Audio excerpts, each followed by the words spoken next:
Saya dalam 3, 2, 1. Baik, terima kasih Dewan Juri yang saya hormati serta rekan berpikir dari saudaraku tim pembicara, tim pemerintah pembuka dan oposisi pembuka.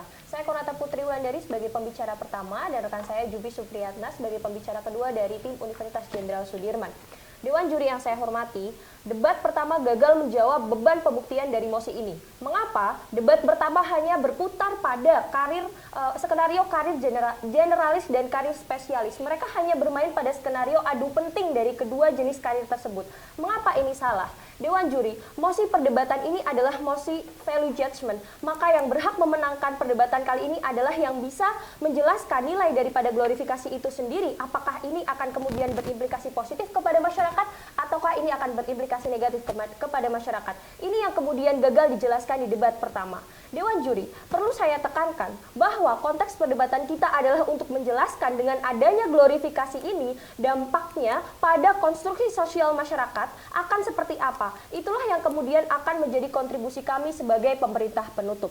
Oke, sebelum masuk ke dalam poin argumentasi saya akan menjelaskan beberapa poin penting sebagai sumbangsih kami sebagai pemerintah penutup.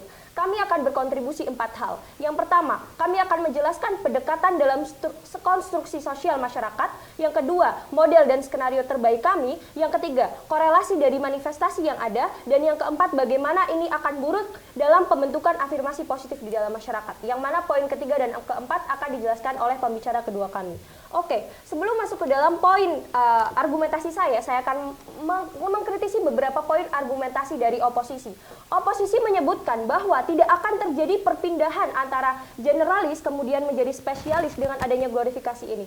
Kenapa ini salah? Karena tentunya glorifikasi yang disebutkan oleh oposisi yang diproyeksikan oleh dukungan, meski oposisi tidak menjelaskan dukungan yang akan diberikan itu akan berbentuk seperti apa. Mari namun kita asumsikan bahwa dukungan yang akan diberikan ini adalah narasi-narasi terbuka dan prospek kerja yang dibungkus dengan justifikasi bahwa spesialis ini adalah ahli dalam bidangnya.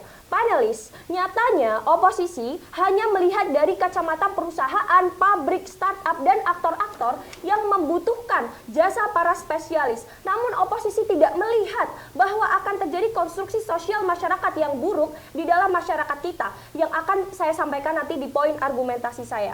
Oke, di sini kita akan melihat dari sudut pandang masyarakat yang adil, Dewan Juri yang terhormat. Oke, masuk ke dalam poin argumentasi saya. Mengapa glorifikasi ini buruk bagi pembentukan konstruksi sosial di masyarakat? Panelis, satu hal yang tidak bisa kita dibantah oleh siapapun adalah masyarakat kita tidak semuanya berkapasitas dan memiliki kemampuan baik secara finansial, keterpaparan informasi, dan akses publik. Maka oposisi tidak bisa datang dan berargumen bahwa masyarakat kita memiliki kemampuan yang sama, kemampuan yang linear dalam berbagai aspek tersebut. Panelis, yang ingin kami tekankan adalah karir spesialis bukanlah sebuah parameter yang bisa menempatkan seorang pada letak superior dan inferior.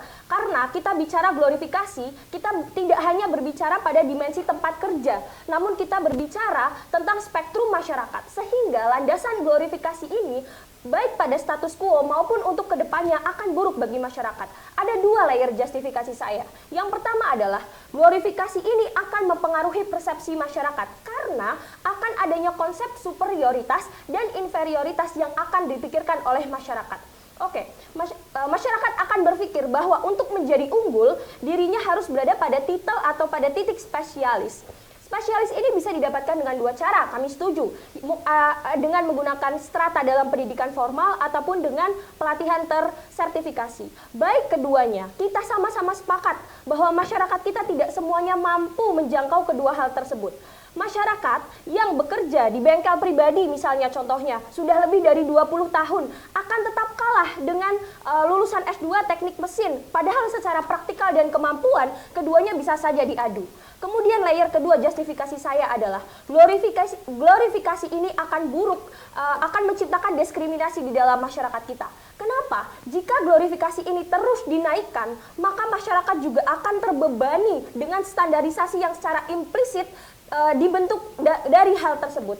apresiasi hanya akan diberikan kepada dia yang memiliki titel dan kepada dia yang memiliki kapasitas yang disebut sebagai spesialis ini. Contoh sederhana, dalam kondisi UGD di rumah sakit misalnya, seorang dokter umum harus menyelamatkan seorang pasien yang korban kecelakaan, dia harus bekerja keras untuk mempertahankan tanda-tanda vital dari pasien tersebut. Kemudian pada akhirnya ketika dia sudah bekerja keras dan ada konsep glorifikasi ini, tiba-tiba dokter spesialis datang, maka apresiasi yang akan diberikan oleh pasien tersebut akan tersudutkan atau akan lebih banyak kepada dokter spesialis tersebut. Kenapa ini akan terjadi? Karena konsep glorifikasi itu akan merubah persepsi masyarakat terhadap dua karakterisasi dari karir tersebut. Pun ketika dokter umum itu akan mendapat apresiasi, itu proporsinya tidak akan sebanyak apa yang didapatkan oleh dokter spesialis.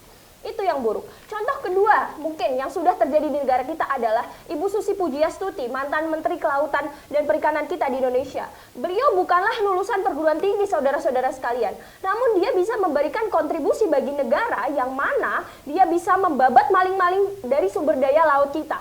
Apakah kemudian nantinya ketika ada glorifikasi ini, sumbangsih yang sudah dilakukan oleh Bu Susi ini akan dihilangkan begitu saja atau akan disingkirkan begitu saja hanya karena beliau tidak memiliki titel spesialisasi tersebut? Kami kira ini tidak benar.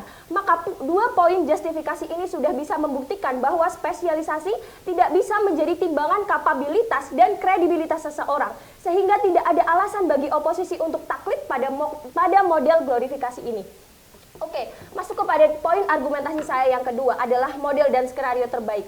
Berangkat dari berbagai justifikasi tersebut, kami yakin bahwa di sini kami sebagai pemerintah penutup, kami setuju akan terciptanya dunia tanpa glorifikasi karir spesialis. Kami menerima dua hal, generalis dan spesialis untuk sama-sama ada, untuk sama-sama hidup bersama-sama di negara ini, dan dua hal tersebut dipandang setara atau linear, baik dalam afirmasi maupun apresiasi, karena kami yakin glorifikasi ini tidak akan berpengaruh buruk bagi masyarakat, sehingga kami bangga sebagai tim pemerintah. Terima kasih.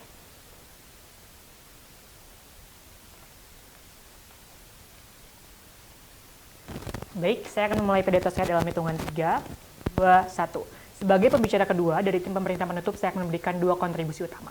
Pertama, saya akan memberikan resume dan framing terhadap debat pembuka seperti apa. Yang kedua, saya akan memberikan respon terhadap tim oposisi dan juga akan mengintegrasikan analisis mengapa kontribusi dari pemerintah penutup adalah signifikan dan eksklusif dalam perdebatan kali ini. Pertama, mari kita berikan resume dan respon terhadap tim pembuka. Tim pembuka gagal dan dapat dilupakan dalam perdebatan ini karena dua hal. Pertama, tim pembuka gagal untuk menjawab beban pembuktian dari mosi perdebatan kali ini, di mana mereka gagal untuk menjawab mengapa glorifikasi karir spesialis ini penting ataupun misalnya tidak untuk disesali. Debat pembuka keluar dari matriks perdebatan di mana mereka banyak menyebutkan bahwa hal ini adalah suatu hal yang perlu untuk ada ataupun tidak ada. Tim pemerintah penutup akan memperjelas matriks perdebatan di mana kami semua akan menjelaskan kepada Anda semua bahwa kita pada akhirnya masih menerima generalis dan spesialis, tetapi kita memiliki stand bahwa kita menyesali segala bentuk glorifikasi karir spesialis itu sendiri. Alasan yang kedua, mengapa debat pembuka tidak dapat dikredit lebih tinggi daripada debat penutup? Karena debat pembuka gagal untuk memberikan analisis serta manifestasi dari glorifikasi karir spesialis, di mana mereka melompat dari suatu argumentasi, implikasi dan justifikasi tanpa melihat bagaimana manifestasi dari glorifikasi karir spesialis itu ada di dunia kita. Di sisi pemerintah penutup, saya akan menjadikan debat ini lebih eksklusif dan lebih signifikan. Mari kita lihat bagaimana sebenarnya manifestasi glorifikasi ini ada di dunia kita. Glorifikasi ini dapat termanifestasi atas dua hal. Yang pertama, ada ekspektasi bahwa orang harus dan lebih baik untuk memilih karir spesialis, dan manifestasi ini mungkin kita dapat melihat bagaimana banyak sekali persyaratan-persyaratan posisi tertentu yang mengharuskan orang-orang dengan karir-karir yang tinggi, seperti misalnya S2 atau harus dengan pengalaman minimal 10 tahun. Yang kedua, glorifikasi ini juga membentuk suatu pattern ataupun pola apresiasi di mana masyarakat akan lebih mengafirmasi dan memberikan legitimasi kepada orang-orang dengan karir spesialis pada akhirnya. Di mana bagaimana misalnya negara dan orang akan selalu mengapresiasi dan mempermasalahkan background dari tokoh politiknya tanpa meninjau ataupun daripada membandingkan suatu kontribusi apa yang telah mereka miliki, seperti yang telah pembicara pertama saya sebutkan. Kontribusi kedua saya akan memberikan respons sekaligus akan mengintegrasikan elaborasi dari ekstensi pembicara pertama saya, juga akan menjelaskan mengapa argumentasi kita adalah suatu argumentasi yang eksklusif. Pertama, oposisi mengatakan bahwa glorifikasi kaum spesialis itu akan melahirkan iklim diskusi yang bagus dan orang-orang akan bersuara secara ilmiah dan akan tercipta suatu kredibilitas dan reliabilitas. Ada dua respon. A, ini justru buruk karena pada akhirnya iklim diskusi akan diperburuk dan akan buruk karena orang akan fokus pada siapa yang menyampaikan dan tidak fokus pada apa yang mereka sampaikan. Yang kedua, esensi dari sebuah diskursus adalah untuk membuka ataupun bukanlah seberapa dalam informasi yang kita dapat, tapi seberapa besar masyarakat dapat berpartisipasi dalam suatu iklim diskusi tersebut. Komparasinya, mari kita komparasi pada dua model di dunia ini. Di tim oposisi, glorifikasi spesialis ataupun glorifikasi karya spesialis, orang-orang akan takut untuk berekspresi dan orang-orang akan takut bersuara karena mereka akan menimbang dan mereka akan berpikir bahwa kedudukannya atau bahkan misalnya spesialisasinya kurang untuk menunjukkan kredibilitas mereka, sehingga pada akhirnya mereka juga tidak akan menyinggung ataupun mereka juga tidak akan bersuara terhadap isu-isu kontemporer yang terjadi di sekitarnya. Ketakutan ini akan buruk di tengah kita karena pada akhirnya kita juga akan kehilangan check and balance, di mana kita hanya mendapatkan check and balance mungkin dari karir-karir spesialis seperti misalnya tokoh publik.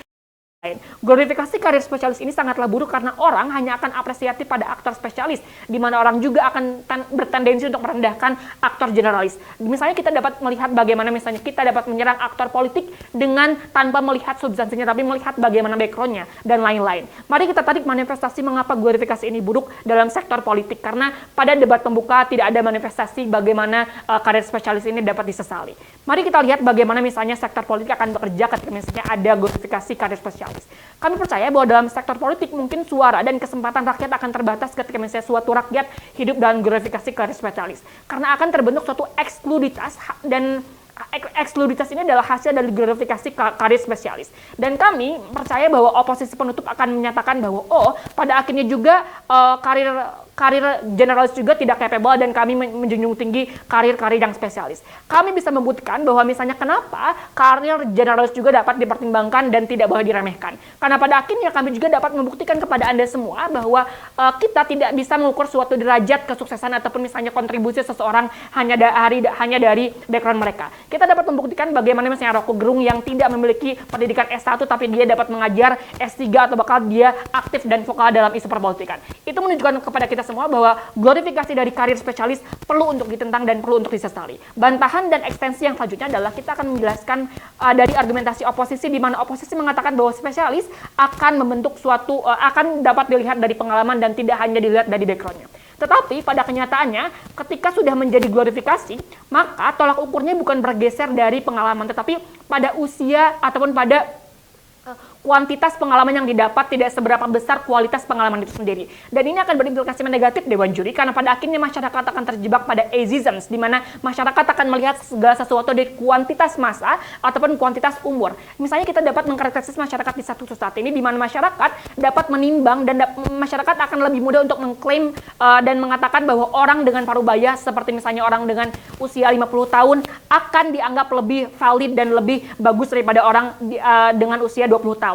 Ini merupakan suatu efek domino dari adanya suatu glorifikasi karir spesialis, karena pada akhirnya orang-orang akan berpikir bahwa orang-orang dengan masa pengalaman yang lebih sedikit akan dinilai lebih rendah daripada orang yang mungkin baru untuk memulai hal tersebut. Berangkat dari premis pembicara kaset saya akan mengelaborasi mengapa kontribusi dari tim pemerintah penutup lebih eksklusif daripada tim debat yang lainnya. Kami telah berhasil menyampaikan bahwa glorifikasi karir spesialis akan sangat buruk bagi masyarakat karena ini akan merusak dua hal. Yang pertama, ini akan membentuk suatu konstruksi di mana masyarakat akan memiliki ekspektasi yang memaksa kepada orang-orang untuk menjadi spesialis. Yang kedua, ini akan membentuk suatu apresiasi yang timpang, di mana pada akhirnya spesialis akan mendapatkan suatu apresiasi dan afirmasi serta legitimasi yang lebih baik daripada generalis. Dan ini merupakan suatu hal yang buruk dalam suatu sistem pekerjaan ataupun hal-hal politik, ekonomi, dan lain-lain. Mengapa kontribusi kita itu eksklusif di sisi kita? Di sisi penutup, kami berhasil menyatakan bagaimana bentuk manifestasi dan glorifikasi karir spesialis dan apa implikasinya. Sedangkan tim lain gagal untuk memberikan suatu